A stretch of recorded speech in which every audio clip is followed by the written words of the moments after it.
Hello and welcome to the Wolf Chase Toyota Insider of the Memphis Tiger Network. I'm Jeff Brightwell alongside Kevin Robinson. And Coach, we're going to talk a little cross country because you've got conference championships, NCAA's on the way. But let's talk a little bit about how the fall season's gone. And you guys really kind of just gear up for this championships and the NCAA. So, as an outsider, if you look at it, you would say, wow, it's kind of a short schedule. But that's normal to get ready for the championships. It really is. The cross-country season in and of itself is a very short season. We got the kids back a week before classes started, and we're already at the end of the season now. So it goes very quickly. A lot of that time we spend just trying to get the kids fit and get them in shape and ready to compete. So most of these regular season meets that we've already competed in, we're training through. We're trying to prepare the kids for, like you said, the conference championship and the NCAA regional championship after that. So the season's been up and down. We've had more rolled ankles and more viruses than I care to talk about. But going into this week, for the most part, we're fairly healthy. But like we tell the kids, every cross-country team in the nation's dealing with the same issues. So it's our turn to rise up, and it's our turn to compete and get after it. And we're really excited about Friday morning. It's time to compete. It's championship, and that's what we do. That's what we're here for. So the team's geared up. The coaches are excited, and we're ready to go. To look back, a couple of your highlights in the regular season. I know when you started the year off with the Memphis Twilight, you got a fourth place finish out of the men. Then the next month in September, your women actually won over at Rhodes. Yeah, we started off pretty well.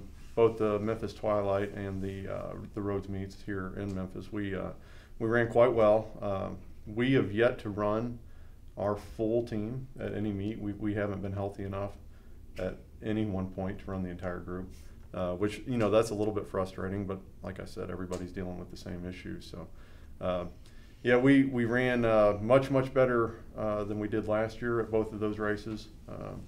The women's team especially has really improved. In fact, we scored half as many points, which is a good thing in cross country, as we did last year at the same race against the same teams on the same course. So obviously they've improved quite a bit, but the regular season meets are just tune-ups or preparation for what we're getting into this weekend. So I feel really good about where we're at. I feel like the attitudes on the teams are really good. There's a chip on the shoulder. We got third last year by 2 points on the men's side, and the guys are excited. They're ready to kind of prove themselves.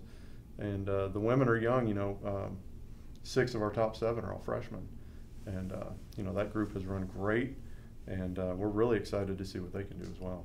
Last time you raced competitively, the pre-national 2 weekends ago. And again, mentioning some sickness and maybe some injury. That was kind of a tune-up to get ready for the championships. Didn't send a full squad, I don't think, to that one. Just try to get that tune-up for the guys that needed it. Yeah, going into that week, we were really excited, and we ended up losing, I think, 5 different runners between Monday and Thursday when we left, due to virus, due to a couple of turned ankles, one kid with a stress reaction.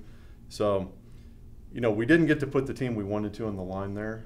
The ones that did go ran well, but it wasn't a true team performance. And that's what this weekend's all about. So hopefully we'll be able to put our best kids on the line, and they'll be ready to step up. You mentioned this weekend, I guess Friday morning at Tulsa, the American Championships. Tell us about the conference this year. What do you expect to see at the championships? And I guess since we've been with Tulsa before, is this the same course you guys may have run on in the past at any time? Actually, this is a different course. They had to move it due to a conflict, which is why it's on Friday morning now. Typically, it's on a Saturday. But this will be in a golf course type of setting, so it'll be flat, it'll be fast, it'll be a smooth, running surface, right. More like track on grass, not a true, up and down rolling hill type of cross country course. So we expect the times to be fast. I think it's going to be a great opportunity for us to compete, and it's a very challenging group of teams that are in this meet.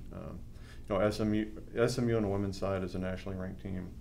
Tulsa on the men's side is a nationally ranked team. And there are, I believe, 6 other schools that are all regionally ranked on both men and women's side. So it's going to be very challenging, but we're right in the mix. I think we've solidified ourselves as one of the upper echelon schools in this conference, and Friday's just the time to go out and prove it. Do you like this course being flat and smooth? I know it's not typical cross country, as you said, up and down rolling hills, but maybe with some of the ankle issues, does that play into your favor, you think? Well, I do like the faster course because we don't have a group of pure cross country runners. We have a group of track athletes that run cross country, and that's a little bit different, you know. So a smoother, flatter, faster course is going to appeal more to our middle distance type kids, you know. It's the change in rhythm and the change in direction that affects the track-based athlete a little bit more. So yeah, I think it's going to be a good opportunity for us. But again, the other schools in the conference they're saying the same thing. So it's just time to go in and be prepared and compete our butts off. Coach, doing these shows with you the last few years, very familiar now with how the NCAA track and field works, about how a team can qualify and individuals can also qualify. Is that the same for cross country? Because the 14th, you have your regionals, the 22nd, the NCAA championships. Actually, it would take a lot more time than I have right now to explain the cross country advancement procedures. There are multiple regions. The winning teams, and I think it's the top 2 teams in each region, automatically advance. And then you have a select number of individual athletes that will also advance.